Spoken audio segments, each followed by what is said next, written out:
স্বাস্থ্যবিধি মেনে গণপরিবহনে চলার কথা ছিল, কিন্তু ঈদ উপলক্ষে বাড়ি যাওয়ার চাপে শেষ পর্যন্ত স্বাস্থ্যবিধিই উধাও হয়ে গেছে। এবং আমরা দেখতে পেলাম যে মহাসড়কে এবং ফেরিঘাটে বেশ যানজটের তৈরি হয়েছে। যেখানে যানজট সেখানে মানুষের ভিড়, এটিই স্বাভাবিক, এবং যেখানে মানুষের ভিড় সেখানে করোনা ভাইরাস সংক্রমণের ঝুঁকি অনেক বেশি। এরই মাঝে আমাদের কাছে যে খবর এলো, আজ সারাদিনে সড়ক দুর্ঘটনায় ১৩ জন মানুষ মারা গেছেন। করোনা ভাইরাসের এই সময়ে অযথা ঘোরাফেরা করাকে নিরুৎসাহিত করা হচ্ছে, কিন্তু তারপরেও সড়কে দুর্ঘটনা থামছে না, মানুষ মারা যাচ্ছে। কেন এসব হচ্ছে, কেন এমনটি হচ্ছে, এসব বিষয় নিয়েই আজ আলোচনা করব আমরা জনতন্ত্রে গণতন্ত্রে। আমি আনোয়ার সাদি আপনাদের স্বাগত জানাচ্ছি। আমার আমন্ত্রিত অতিথি চারজন, তারা আমার সঙ্গে উপস্থিত আছেন। আমার সঙ্গে রয়েছেন IEDCR এর উপদেষ্টা জনাব ডক্টর মোশতাক হোসেন। আমার সঙ্গে রয়েছেন হেলথ অ্যান্ড হোপ হসপিটালের চেয়ারম্যান এবং জনস্বাস্থ্য বিশেষজ্ঞ ডক্টর লেলিন চৌধুরী। আমার সঙ্গে রয়েছেন foundation for doctor safety and রাইটসের চেয়ারম্যান ডক্টর আবুল হাসনাত মিল্টন। আমার সঙ্গে রয়েছেন বুয়েটের অ্যাক্সিডেন্ট রিসার্চ ইনস্টিটিউটের প্রফেসর ডক্টর শামসুল হক। আপনাদের চারজনকে স্বাগত জানাচ্ছি। সুপ্রিয় দর্শক, রাত পোহালেই ঈদ। আপনারা নিশ্চয়ই এই মহামারীর সময়ের ভেতরেও ঈদের জন্য প্রস্তুতি নিয়ে রেখেছেন। আপনাদেরকে আগামী ঈদের শুভেচ্ছা জানিয়ে অনুষ্ঠান আমরা শুরু করছি। আমি প্রথমেই যেতে চাই অধ্যাপক ডক্টর শামসুল হকের কাছে। অধ্যাপক শামসুল হক, করোনা মহামারীর এই সময়ে আশা করা হয় যে রাস্তাঘাট কিছুটা ফাঁকা থাকবে এবং মানুষজন বিনা প্রয়োজনে বাইরে যাবে না এই ভাইরাসটি ঠেকিয়ে দেওয়ার জন্যে, কিন্তু আজকেই আমরা দেখলাম যে ১৩ জন মানুষ মারা গেলেন সড়ক দুর্ঘটনায়। এর আগে গতকালও সড়ক দুর্ঘটনায় ৯ জনের মতো মারা গিয়েছিল। প্রতিদিনই এই দুর্ঘটনা ঘটছে কেন? এর কারণ কি? কারণ সবারই আমাদের জানা আছে। কারণ মহাসড়কে যখন মানুষ যায়, মহাসড়ক কিন্তু মহাবিপদের জায়গা, দ্রুত গতির একটা পরিবহন ব্যবস্থাপনা। কিন্তু আমরা দেখছি যে আমাদের মহাসড়কগুলিতে লোকালি মেড এবং মানহীন কিছু গাড়ি চলে আসে।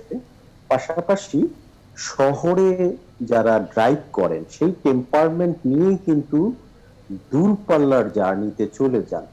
তো শহরে দুর্ঘটনা ঘটার অনেক নিয়ামক আছে, কিন্তু দুর্ঘটনা ঘটলে পরে ফ্যাটালিটি হয় না, কারণ স্পিডটা কম থাকে। এরকম ভাবে অভ্যস্ত আরবান ড্রাইভাররা যখন ছোট ছোট গাড়ি নিয়ে এই বাস এবং ট্রাক যারা দ্রুত গতিতে চলে তাদের সাথে যখন যাত্রা করে, সেই টেম্পারমেন্ট কিন্তু আমাদের চালকদের কিন্তু থাকে না। এটা আমরা গত কয়েক বছর ধরে দেখছি। মোটর সাইকেল, ছোট ছোট কার এবং মাইক্রোবাসে করে ফ্যামিলি সহ যান। কারটা কে চালাচ্ছে, সেই ড্রাইভার কি ফিট কিনা, এবং গাড়িটা লং ডিস্টেন্সে সাস্টেইন হাই স্পিডে চলার মতো যোগ্য কিনা। কারণ কারণ আরবান গাড়িগুলি, ছোট ছোট গাড়িগুলি শহরের মধ্যে কিন্তু অনেক কম গতিতে চালায়, যার ফলে সে জানে না তার গাড়ির স্ট্রেংথটা কত। কিন্তু সেই গাড়িটাই যখন মহাসড়কে গিয়ে দীর্ঘক্ষণ গাড়ি চালাতে থাকে, তখন গাড়ির মেকানিক্যাল জিনিসগুলির উপরে কিন্তু এক্সট্রিম লেভেলে কিন্তু একটা স্ট্রেস পড়ে। তো যার ফলে আমরা সবসময় বলি যে ছোট ছোট গাড়ি যারা চালাচ্ছে সেখানে কিন্তু নিবিড় নজরদারি করা উচিত। কারণ তারা কিন্তু নিজে ঝুঁকি তৈরি করছে এবং নিজেও কিন্তু ঝুঁকির মধ্যে পড়ছে। খেয়াল রাখতে হবে, একটা দ্রুতগতির বাস এবং ট্রাক, বাণিজ্যিক গাড়িগুলি, এখন যার একটি ছোট্ট গাড়ি আছে, 800 সিসি একটি গাড়ি আছে, বা 1500 সিসি একটি গাড়ি আছে, বা 1300 সিসি একটি গাড়ি আছে, তিনি কি তাহলে তার নিজের গাড়িটি নিয়ে গ্রামের বাড়ির উদ্দেশ্যে রওনা করবেন না? কিংবা যার একটি 150 সিসি মোটরসাইকেল আছে, 125 সিসি মোটরসাইকেল আছে, তিনি কি ভরসা করে নিজের মোটরসাইকেল নিয়ে গ্রামের বাড়ি যাবেন না? কেন তাদের উপর নজরদারি করতে হবে? বড় যে গাড়িগুলো আছে, ট্রাক, বাস, তারা কি নজরদারির বাইরে থাকবে? না, সবাই নজরদারির মধ্যে থাকে। কিন্তু আমি যেটা বললাম, দ্রুত গতিতে গাড়ি চালাতে গেলে momentary loss of concentration or ভুল এর কনসিকুয়েন্স কিন্তু হিউজ। কিন্তু শহরে চালাতে চালাতে এই চালকরা জানে আমি বেখেয়ালি হলো হার্ডলি আমার গাড়িটা খালি একটু হয়তো ডেন্টেড হবে। সো সেই যেই নজরদারি, অর্থাৎ সাইন মার্কিং দেখে আগাম যে সতর্কতা দেওয়া থাকে এই সামনে রাস্তাটার মধ্যে, সেই ধরনের সাইন মার্কিং দেখে এবং আমি বলবো কমার্শিয়াল গাড়িগুলি প্রতিদিনই কিন্তু এক রাস্তা দিয়ে আহ, আসতে যে অধ্যাপক শামসুল হক, আপনি যে কথা বলছেন তার মানে দাঁড়ালো এই, যারা শহরের ভিতরে গাড়ি চালাতে অভ্যস্ত তাদেরকে শহরের বাইরে গাড়ি চালানোর অনুমতি দেওয়া ঠিক না। অবশ্যই আপনার কথার এটি অর্থ হচ্ছে কিন্তু আমি দুর্ঘটনার যেই কয়েকটা অ্যাক্সিডেন্টাল ইনভেস্টিগেশন করি, মিশুক মনির থেকে আরম্ভ করে 2জন সচিব মারা গেলেন উথুলিতে, সো প্রত্যেকটা জায়গায় দিয়েছে 11 বছর পর আরিচাই দিয়েছে। চালক বলছে আমি একটু কনফিউশন ছিলাম কোন দিকে যাব। হাইওয়েতে কনফিউশনের জায়গা না, এটা পুলসেরাতের পুল, আপনাকে সোজা চলতে হবে আইন মেনে। এবং কোথায় কোথায় ঝুঁকি আছে, আমাদের হাইওয়ে গুলি তো আমরা মানসম্পন্ন না, তার মধ্যে আবার ছোট ছোট গাড়ি যারা জি হয়তো ট্রাক্টর চালায় তাদের কিন্তু কোনো গাড়ির ফিট নাই, তারপরে তার কোনো লাইসেন্স নাই, তার কোনো রোড সেন্স নাই, কিন্তু চলে আসতেছে মহাসড়ক দ্রুত গতির, জি এখানে কিন্তু ঝুঁকি বাড়ছে। আমি আপনার কাছে আসবো অধ্যাপক ডক্টর শামসুল হক। আমি একটু জনাব ডক্টর লেলিন চৌধুরীর কাছে যেতে চাই, তিনি একজন জনস্বাস্থ্য বিশেষজ্ঞ। ঈদের এই সময়টিতে আমরা দেখলাম শেষ মুহূর্তে এসে মানুষের বাড়ি ফেরার চাপে স্বাস্থ্যবিধি উধাও হয়ে গেছে, কি বলবেন আপনি? ধন্যবাদ। একজন খুব বিখ্যাত বাঙালি কবি এবং সাহিত্যিক সুনীল গঙ্গোপাধ্যায়, তিনি একটি কবিতা লিখেছিলেন কেউ কথা রাখেনি। তো আমরা প্রতিবারই দেখছি আমাদের সরকারের পক্ষ থেকে স্বাস্থ্যবিধি মানার এবং মানানোর যে কথা বলা হয় সেটা রাখা হয় না। রাখা হলে এই কারণে ঘোষিত বিষয় এবং প্রায়োগিক যে বিষয়টি এর মধ্যে একটি বড় ফাঁক থাকে। ফাঁকের কারণেই কিন্তু আমাদের লোকজনেরা কথা রাখে না, কথা রাখে না আমাদের সরকার। যেমন কথা ছিল স্বাস্থ্যবিধি মেনে গরুর হাট পশুর হাট পরিচালনা করা হবে, আমরা দেখেছি সেটি হয়নি। কথা ছিল এবারের লোকজনকে ঢাকার বাইরে যথাসম্ভব না যাওয়ার ব্যাপারে উৎসাহিত করা হবে, সরকারি কর্মচারী গার্মেন্টস শ্রমিক, না না না না, কিন্তু আমরা শেষ দিকে দেখলাম সেটা হয়নি। একইভাবে গণপরিবহনে স্বাস্থ্যবিধি মেনে চলার যে কথা বারবার বলা হচ্ছিল সে কথা কেউ রাখেনি। আসলে হয় কি, যারা আইনের কথা বলে তারা আইনের কথা বলার সাথে সাথে তাদের অন্য অন্য কার্যক্রম দিয়ে মানুষের ভেতরে কোন বার্তাটি পৌঁছে দেয় সেটি মানুষ কিন্তু গ্রহণ করে। মূলত এর আগেও দেখেছে আইনের কথা যেটি বলা হয় সেটা না মানলে কোনো অসুবিধা হয় না। অতএব মানা না মানার মধ্যে যে পার্থক্য সেটি কিন্তু আমরা জানি না বলেই কিন্তু আমরা করোনার ক্রাইসিস শুরু হওয়ার পর থেকে কোনো কিছুকে সরকারের পক্ষ থেকেও যেমন সঠিকভাবে আমরা প্রয়োগ করতে পারিনি, তেমনি জনগণও সঠিকভাবে গ্রহণ করে নাই। তো এখানে একটা ব্যাপার মনে রাখতে হবে, মানুষকে কোনো একটি আচরণে বাধ্য করতে হলে তাকে শুধু জ্ঞান দিলেই চলে না, তার আচরণ পরিবর্তন করার জন্য কতগুলো মোটিভেটরের দরকার হয়। এই মোটিভেটর গুলো কখনো উদ্দীপক, কখনো পেনাল্টি বা শাস্তি, পানিশমেন্ট। তো আমরা এরকম একটি বহুমাত্রিক দৃষ্টিকোণ থেকে কোনো আইন অথবা বিধিনিষেধকে প্রয়োগ রাষ্ট্রীয়ভাবে করতে যাইনি বলেই কিন্তু আমরা করোনাকে যুদ্ধ করার জন্য বিজ্ঞান ভিত্তিক যে পরিকল্পনা নেওয়া হয়েছিল তার কোনোটাই কিন্তু আমরা বাস্তবায়ন করতে পারিনি। এমনকি রাষ্ট্রীয় যে সিদ্ধান্তগুলো সেগুলোর পেছনেও কতটা বিজ্ঞান আর কতটা তাৎক্ষণিক বোধ কাজ করে সেটিও একটি বিচার্য ব্যাপার। তো সব শেষে যে কথাটি সেটি হচ্ছে করোনা, আমরা তো এখন তিনটা সমস্যার সমাধান মুখোমুখি, একটি করোনা, একটি বন্যা, একটা দুর্নীতি। এই তিনটার সমাধানের জন্যই কিন্তু আমাদেরকে একটা স্ট্রাকচার্ড বিজ্ঞান ভিত্তিক, একটু জ্ঞান ভিত্তিক, যুক্তি ভিত্তিক যে অ্যাপ্রোচটা নেওয়া দরকার সেটা যদি আমরা নিতে না পারি তাহলে আমরা দেখব প্রতিবারই এরকম জনসমাগম বাড়বে, জনচলাচল বাড়বে, তারপরে আবার করোনার সংক্রমণ কয়েক ধাপ বেড়ে যাবে, আবার মানুষকে, রাষ্ট্রকে, জাতীয় অর্থনীতিকে, জাতীয় স্বাস্থ্যকে আবার হিমশিম খেতে হবে। অতএব এই জায়গা থেকে বেরিয়ে আসার জন্য সবচেয়ে কার্যকরী যে পথ সেটি হচ্ছে একটি ওয়েল অর্গানাইজ, সঠিকভাবে সংগঠিত বিজ্ঞান ভিত্তিক একটি করোনা প্রতিরোধ পরিকল্পনা এবং রোড ম্যাপের অংশগুলো প্রত্যেকটা ঘোষণা করা এবং সেই অনুযায়ী ডক্টর লেলিন চৌধুরী, করোনা মোকাবিলা করার জন্য একটি জাতীয় পরামর্শক কমিটি রয়েছে যার প্রধান স্বাস্থ্যমন্ত্রী, এবং ৮ সদস্যের একটি পরামর্শক কমিটি গঠন করা হয়েছিল যারা এলাকা ভিত্তিক জোন গঠন করার পরামর্শ দিয়েছিলেন। এবং জনস্বাস্থ্য বিশেষজ্ঞরা আইইডিসিআর এর মাধ্যমে কাজ করছে সরকারের হয়ে, এবং চিকিৎসকদের যে সংগঠনগুলো আছে তারা আইইডিসিআর এর সঙ্গে একাত্মতা প্রকাশ করেছে। এগুলো সব আমরা টেলিভিশনে দেখেছি, পত্রিকায় পড়েছি। তারপরেও আপনি কেন বলছেন যে একটি বিজ্ঞান ভিত্তিক উদ্যোগ, সমন্বিত উদ্যোগ নেই? রবীন্দ্রনাথের একটা কথা বলেছিলেন, কথা আর কাজে যার আছে আত্মীয়তা। তো আমাদের এই যে সরকারি উদ্যোগ, এর সাথে কাজের আত্মীয়তাটা নাই। যেমন ধরুন, লকডাউনের জন্য ঢাকাতে অনেকগুলো জায়গা এবং চট্টগ্রামে বেশ অনেকগুলো জায়গা চিহ্নিত করা হয়েছিল। আমরা দেখলাম পূর্ব রাজারবাড়ে পরীক্ষামূলকভাবে লকডাউনটা আরোপ করা হলো, তার অনেকদিন পরে ওয়ারিতে আরোপ করা হলো। বাকি রেড জোনগুলো কিন্তু লকডাউন কেন, কোনো কিছুই হলো না। তার মানে ওই রেড জোনের রোগীগুলো দিব্যি তারা নিজেরা ভুগলো, অন্যদের ভোগালো এবং সারা শহরে দেশে সংক্রমণ ছড়িয়ে বেড়ালো। একই ব্যাপার আবার চট্টগ্রামের জন্য। আমরা এমনও দেখেছি, শ্রীমঙ্গলে যখন লকডাউনটা আরোপ করা হলো, তখন সেখানকার সব রোগী ভালো হয়ে এলাকাটা ইয়েলো জোনে পরিণত হয়েছে অথবা গ্রিন জোনে পরিণত হয়েছে। তার মানে গৃহীত পরিকল্পনা এবং বাস্তবায়নের পদক্ষেপ, এর মধ্যে এত বড় একটি দূরত্ব তৈরি হয়, যে কারণে আমরা ওই গ্রীষ্মকালে যে মানুষকে শান্তি দেওয়ার জন্য যে প্ল্যানটা নেই, সেটা বাস্তবায়ন করতে করতে বর্ষা চলে আসে, ফলে মানুষের ভোগান্তি দ্বিগুণ হয়ে যায়। এই ভোগান্তির জায়গা থেকে আমরা আসলে এখনো বেরোতে পারিনি। আমরা আবারও আপনার কাছে আসবো। আমি একটু জনাব ডাক্তার মোস্তাক হোসেনের কাছে যেতে চাই।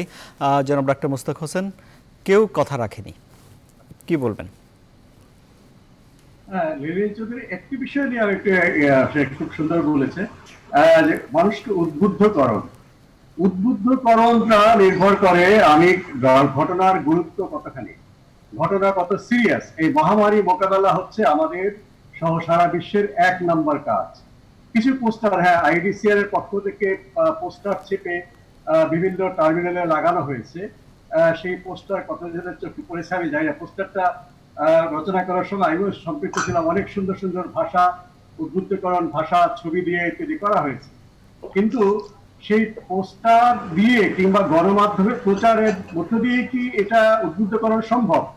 প্রাতিষ্ঠানিক অ্যাপ্রোচ দরকার ছিল, এবং একটা গবেষণা এই মুহূর্তে করতে করা সম্ভব না। একটা খুব দ্রুত একটা জরিপ করা দরকার ছিল, মানুষ কেন এই শহর থেকে ঝাঁকে ঝাঁকে বাড়ি যাচ্ছে, তাদের মধ্যে অর্থনৈতিক কারণটা কি, সামাজিক কারণটা কি, কতটুকু অধিক কারণ।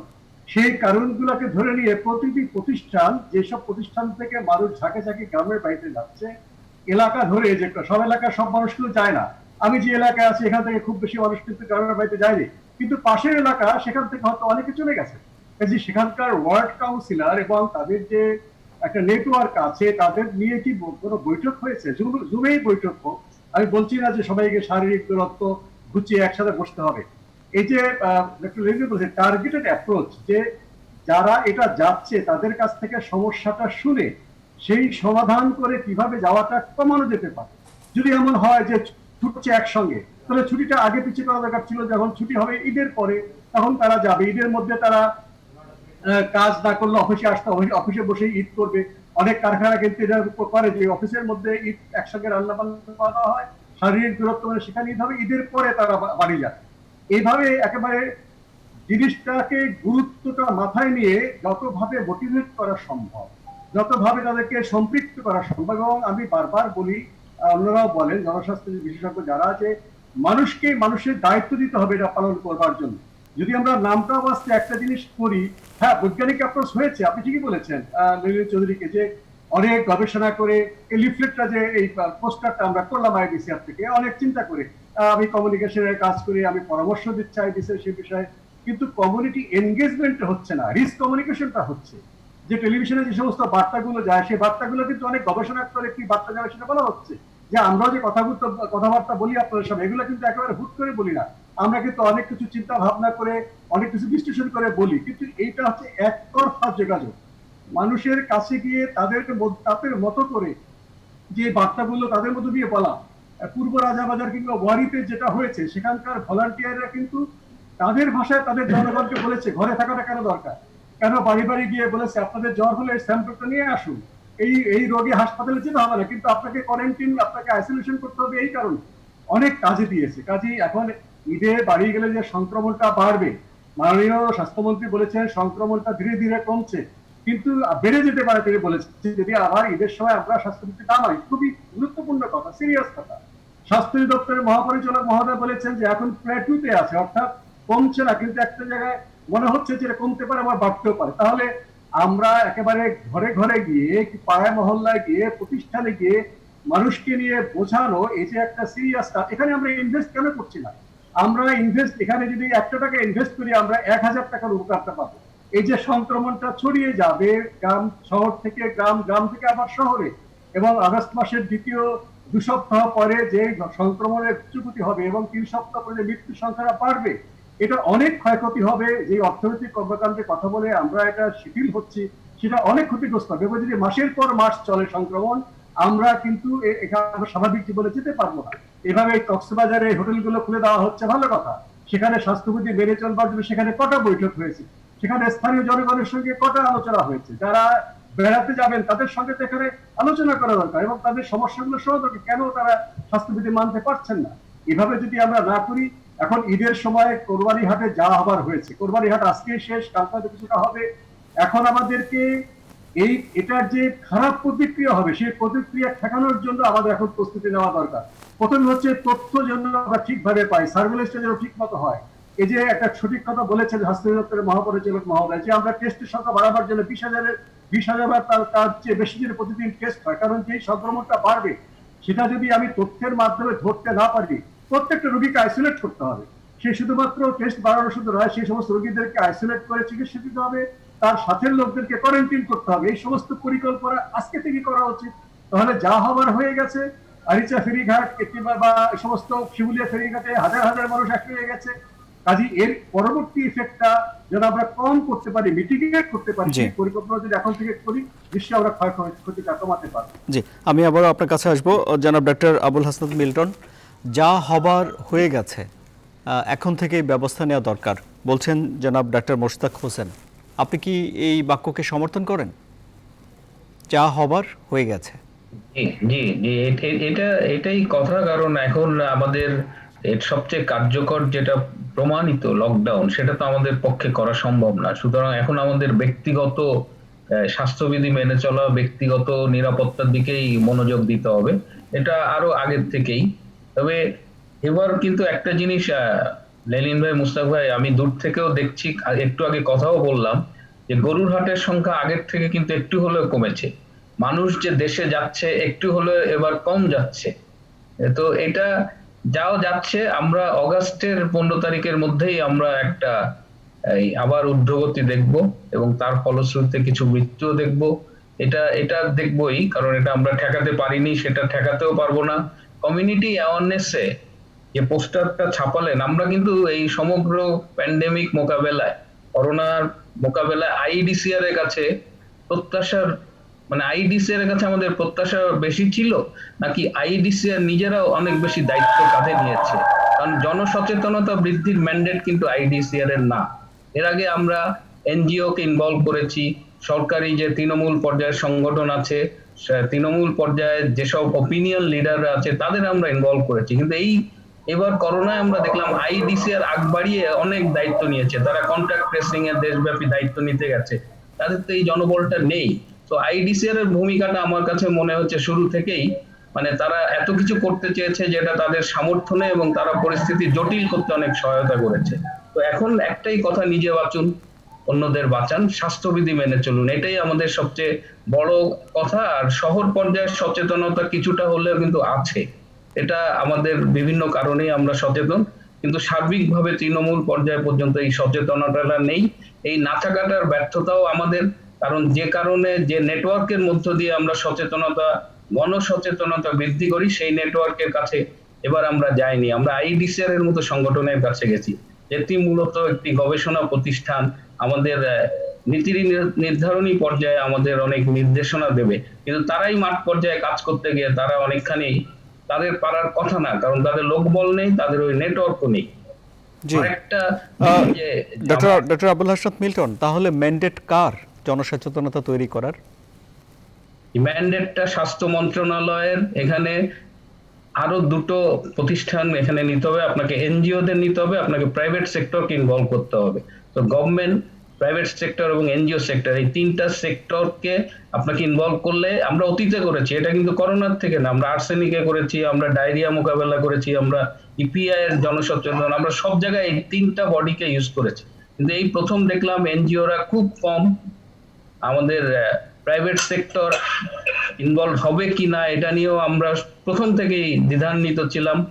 এবারে আমরা দেখেছি স্বাস্থ্য অধিদপ্তর ঢিলামি করেছে, স্বীকার করেনি, এখন তারা অনেক অন ট্রাক। আর আইডিসিআর ছিল যে তারাই সব করবে এরকম একটা ভাব ছিল, কিন্তু আইডিসিআর নিজের সামর্থ্য, নিজের ম্যান্ডেটের কথা মনে রাখেনি, এবং সেটা আমাদের কাছে মনে হচ্ছে যে তারা আমাদের জি, আমি একটু জনাব ডক্টর মোশতাক হোসেনের একটু মন্তব্য শুনতে চাই, তিনি আইইডিসিআর এর উপদেষ্টা। দেখুন, ডক্টর আবুল হাসনাত মিল্টন একজন খুব প্রখ্যাত জনস্বাস্থ্যবিদ।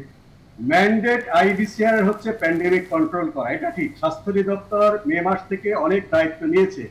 স্বাস্থ্য অধিদপ্তর এবং এখানে আছে তার ব্যুরো অফ হেলথ এডুকেশন, তাদেরকে কেউ নিষেধ করেনি। আইডিসিআর তার যে র্যাপিড রেসপন্স টিমের কাজ, তাদের যে সার্ভেলেন্সের কাজ, তার অংশ হিসেবে একটা সীমিত জায়গায় তারা এটা করেছে যে সংক্রমণ প্রতিরোধ করবার জন্য তারা একটা প্রস্তাব ছাপিয়েছে। আইডিসিআর তো সরকারের কাছ থেকে জনসচেতনতা করার পরিপূর্ণ বাজেটটা তারা দখল করেনি। এই বাজেটটা কিন্তু স্বাস্থ্য মন্ত্রণালয়ে আছে, এই বাজেটটা হেলথ এডুকেশন ব্যুরোতে আছে, এই বাজেটটা স্বাস্থ্য দপ্তরে আছে। তাদের কাজ তারা করলে আইডিসিআর তো নিশ্চয়ই বাধা দিত না। আইডিসিআর তার যে র্যাপিড রেসপন্স টিম এবং সার্ভেলেন্সের যে কাজটা করা, সেই কাজের অংশ হিসেবে করছে। আইডিসিআর জনবল নেই, ডক্টর মিল্টন খুব সতর্কই বলেছেন। আইডিসিআর কে জনবল দিয়ে শক্তিশালী না করে সেই জনবলগুলো কাজে লাগাতে গেছে স্বাস্থ্য দপ্তরে যারা এই বিষয়ে বিশেষজ্ঞ নন। এটা করতে গিয়ে তারা জেকেজির মতো সেই সুযোগ করে দিয়েছে, সেখানে রিজেন্টের মতো লোকজন ঢুকেছে, এখানে স্যাম্পল কালেকশনের নামে অনেকগুলো অনিয়ম ঢুকেছে এবং সমস্ত জিনিসটা মেস হয়ে গিয়েছে।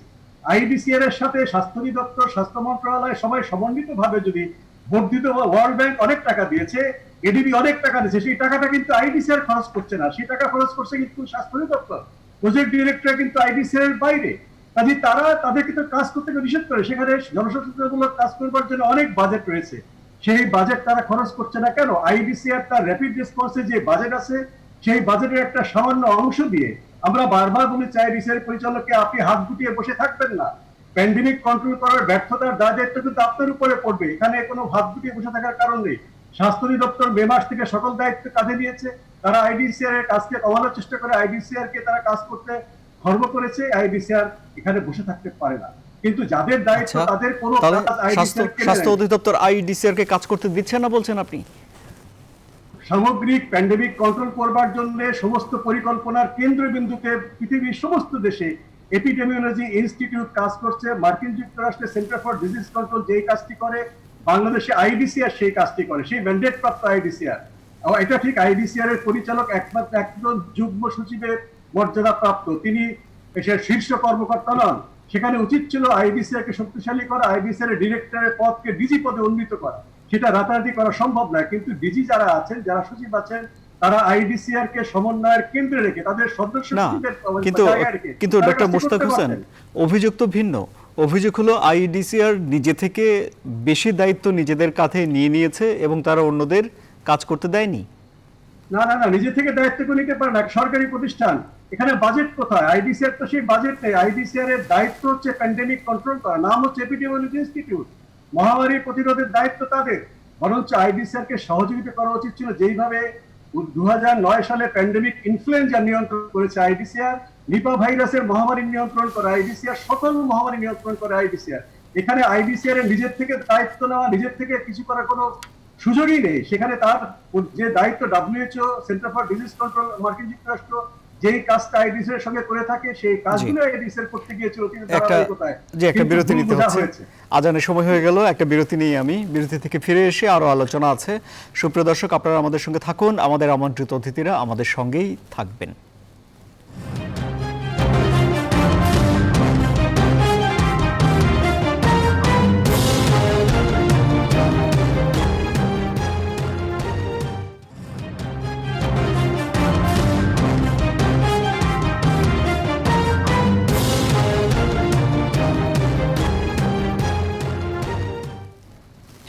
আবারও স্বাগত জনতন্ত্র গণতন্ত্রে।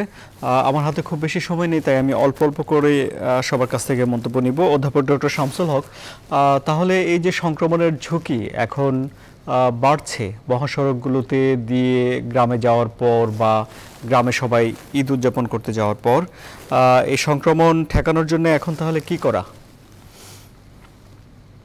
তো সেই সুযোগটা আমি দেখি না, এখন দোয়া করা যেন ফেরি যাতে সচল থাকে, কারণ ফেরি একটা এমন একটা বটলনেক, ওখানে মানুষজন আটকিয়ে থাকলে এরপরে যতই এনফোর্স করেন না কেন ঢল সামাল দেওয়া যায় না।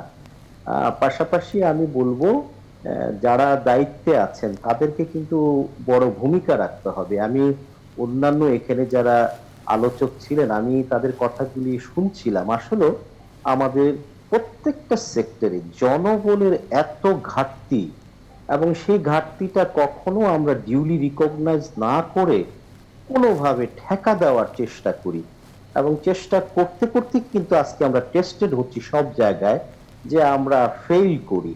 তো আমি বলবো যে এখন যারা ভ্রমণে আছেন তাদেরকে নিজেদের থেকেই সচেতন হতে হবে, এবং এটা সচেতন যেহেতু নিজের থেকে অনেক সময় চাইলেও অনেক সময় হয় ভুলে যান না হলে পারেন না, তখন কিন্তু এই মনিটরিং ব্যবস্থাটা যদি নিবিড় থাকে, বারবার যদি তাকে মনে করিয়ে দেওয়া যায়, তাহলে হয়তো আমার মনে হয় কিছুটা করবে। এবং যারা শহর থেকে গ্রামে যাচ্ছেন, এই যে লোকেশন চেঞ্জ হচ্ছে, আমি জানি না এই সময়ও বাড়িতে গিয়েও যদি ওনারা মিক্সিংটাকে একটু সচেতন ভাবে করেন, কয়েকদিন যদি কোয়ারেন্টাইনে থাকেন, আমার মনে হয় তাহলে অন্তত সেই জায়গায় গিয়ে তার যে একটা সম্ভাবনা আছে সেখানেও কিন্তু কিছুটা হয়তো অ্যারেস্ট হবে। জি, আপনাকে অনেক অনেক ধন্যবাদ জনাব ডাক্তার লেলিন চৌধুরী। আমাদের অনেক মানুষ আছে, তারপরেও কেন শুনতে হয় জনবলের সংকট?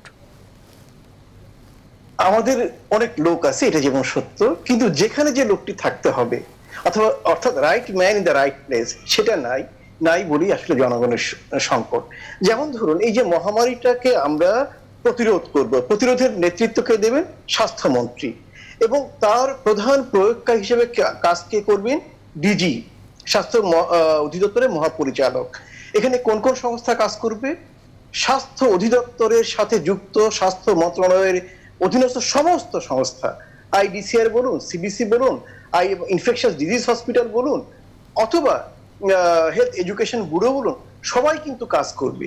এখানে হলো কি, সবাইকে যে সমন্বিত করে একটা টিম করতে হবে, এবং সেই টিমটাকে একটা এপিডেমিক প্রজেকশন মডেল করে কোন কোন জায়গায় প্রতিরোধ করতে হবে সেই জায়গাটা ঠিক করে কার কোথায় দায়িত্ব সেটা ভাগ করতে হবে, এবং প্রধান নেতা যিনি তিনি এই দায়িত্বগুলো সবাই পালন করছে কিনা সেটাকে সমন্বয় করবেন।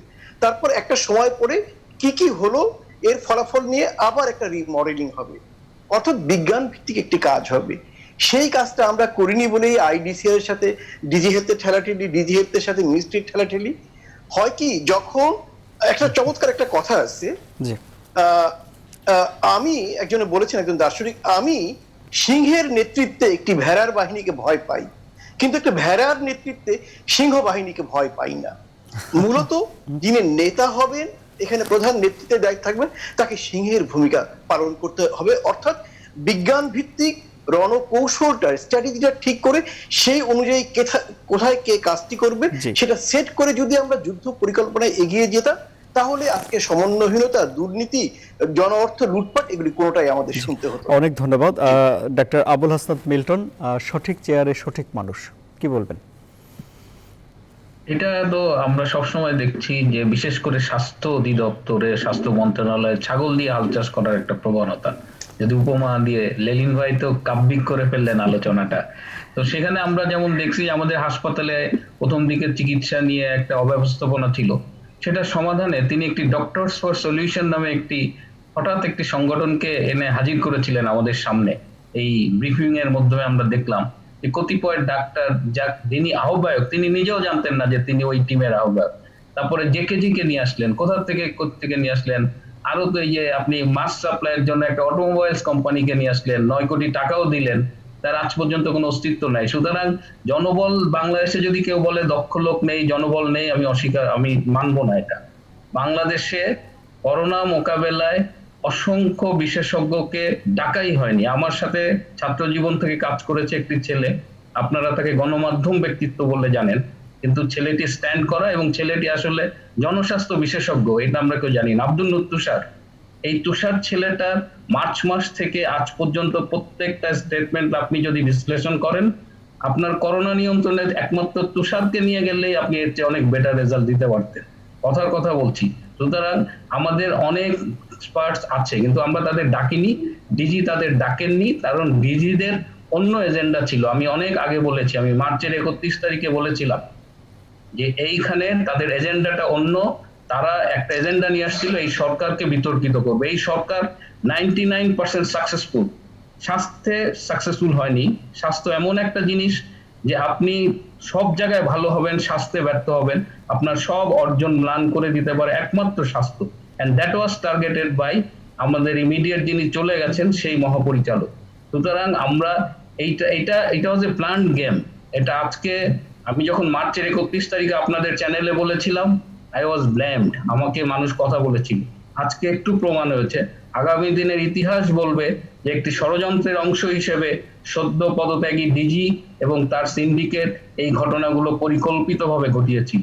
আমি খুব আশাবাদী মানুষ।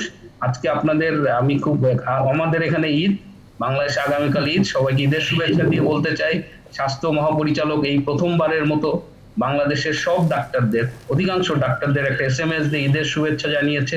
আমার ডাক্তার সমাজ অত্যন্ত আনন্দিত। বিএমডিসি থেকে ছোট্ট ছোট কাজগুলো, তিনি গতকাল কুর্মিটোলা গিয়েছেন। আমরা সিস্টেমের পরিবর্তন চাই, ব্যক্তি বদল হলে কিছু হবে না, কিন্তু সিস্টেম রাতারাতি বদল হয় না, ব্যক্তির হাত ধরেই সিস্টেম বদলাবে। সুতরাং এই ঘটনাগুলো আমরা কিন্তু স্বাস্থ্য অধিদপ্তরের ছোট ছোট পরিবর্তন অলরেডি লক্ষ্য করছি। আমরা আশা করি যে এই মানুষগুলো বা এদের হাত ধরে যারা আসবে তারা একটা পরিবর্তন আনবে, কারণ বাংলাদেশকে এত অর্জন আমরা ব্যর্থ হতে দেব না শুধুমাত্র স্বাস্থ্যের কারণে। It will never happen. হ্যাঁ, আমরা সেটা বলেছি, সেই আশা আমরা অনেক ধন্যবাদ। দিনে বলতে চাই। জি, জনাব ডক্টর মোশতাক হোসেন, আপনার কথা শুনে শেষ করব। জি, হ্যাঁ, আমিও ডক্টর আবুল হাসান মিল্টনের সুরে সুর মিলিয়ে বলতে চাই আমরা আশাবাদী, কারণ করোনা মহামারী মোকাবেলায় আমাদের পিছু হটলে চলবে না। আমাদেরকে অবশ্যই সামনে এগোতে হবে, পরাজিত করতে হবে। আমরা যেটা করতে পারি, আমাদের হয়তো অনেক সম্পদ নেই, অনেক সেই জটিল জটিল যন্ত্রপাতি, জটিল জটিল জিনিস যেগুলো টাকার প্রয়োজন, সেগুলো হয়তো আমরা অত বেশি পারবো না। আমরা আমাদের যে প্রশিক্ষিত মানুষগুলো আছে এবং আমাদের প্রশিক্ষিত মানুষের বাইরে বিপুল জনশক্তি আছে, যুব সমাজ আছে গ্রামে গঞ্জে শহরে, তাদেরকে কিন্তু একটা পরিকল্পনার মধ্যে দিয়ে যদি কাজে লাগাতে পারি। আমি বারবার টোলারবাগ, পূর্ব রাজারবাগ এবং ওয়ারির উদাহরণ সামনে আনতে চাই। আপনি স্বল্পস্থায়ী একটা প্রশিক্ষণ দিয়ে তাকে ছেড়ে দেন, বিশেষ করে শহরাঞ্চলে যেখানে কমিউনিটি ভিত্তিক স্বাস্থ্য কাঠামো নেই, সেখানে খুবই জরুরি দরকার। আমাদের প্রকৌশলী ভাই খুব সুন্দরভাবে বলেছেন যে যারা গ্রামে গিয়েছেন বা যারা শহরে ফিরে আসবেন, যাদের মধ্যে জ্বর দেখা যাবে, তারা যেন আইসোলেটেড থাকে। ঠিক আইসোলেটেড থাকার সময় তাকে আইসোলেশন নিশ্চিত করা, কমিউনিটি ভিত্তিক আইসোলেশন কেন্দ্র করা এবং তার পরিবারের সদস্যদেরকে কোয়ারেন্টাইন করা, এই কাজটি শুধুমাত্র স্বাস্থ্য বিভাগ বা পুলিশ বিভাগের পক্ষে বা প্রশাসনের পক্ষে সম্ভব নয়। এখানে বিপুল সংখ্যক ভলান্টিয়ার প্রয়োজন হবে, যাদেরকে স্বল্পস্থায়ী প্রশিক্ষণ দিবেন, একদিনের প্রশিক্ষণ দিয়ে তাদেরকে দিয়ে চমৎকার কাজ করা যাবে। এই বিপুল জনশক্তিকে কাজে লাগাবার জন্য স্বাস্থ্য মন্ত্রণালয় সহ সমগ্র সরকার একত্রে কাজ করতে হবে। তাহলে কিন্তু আমরা রাতারাতি বদলে দিতে পারি। আগামী আগস্ট মাসে এই কাজটা যদি পুরোপুরি করি, তাহলে সেপ্টেম্বর থেকে আমরা সংক্রমণের হারটা নিম্নগামী করতে পারবো। আর যদি হাতটা গুটিয়ে বসে থাকি, মিল্টন ঠিকই বলেছে 15 তারিখের পরে ঊর্ধ্বগতি হবে, সেটা কিন্তু আমাদের হাত পা গুটিয়ে বসে থাকার মতো অবস্থা, আমরা সেটি চাই না। আমাদের সেই সক্ষমতা আছে, সেই অভিজ্ঞতা আছে, সেই উৎসাহ আছে।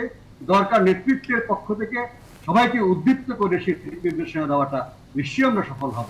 সবাইকে আপনাদের মাধ্যমে ঈদ মোবারক জানিয়ে শেষ। সবাইকে অনেক ধন্যবাদ জানাচ্ছি। রাত পোহালে ঈদ হবে। সুপ্রিয় দর্শক, আপনারা যারা গ্রামের বাড়ি গেছেন নিজের পরিবার পরিজনের সঙ্গে বা আত্মীয়দের সঙ্গে ঈদ উদযাপন করতে, তাদের সবাইকে শুভেচ্ছা জানানোর পাশাপাশি মনে করিয়ে দিচ্ছি সবার কাছ থেকে একটু দূরে দূরে থাকতে হবে, 6 ফিট কিংবা 3 ফিট, এবং অবশ্যই মাস্ক পরতে হবে, যেন নিজেদের ড্রপলেট বা মিহির জলকণা অন্য কারোর দিকে না যায় এবং আমরা নিজেরা যেন অন্যদের জন্য ঝুঁকির কারণ হয়ে না উঠি, সেদিকে লক্ষ্য রেখে ঈদ উদযাপন করবেন সবাই। সবাইকে অনেক ধন্যবাদ জানাচ্ছি।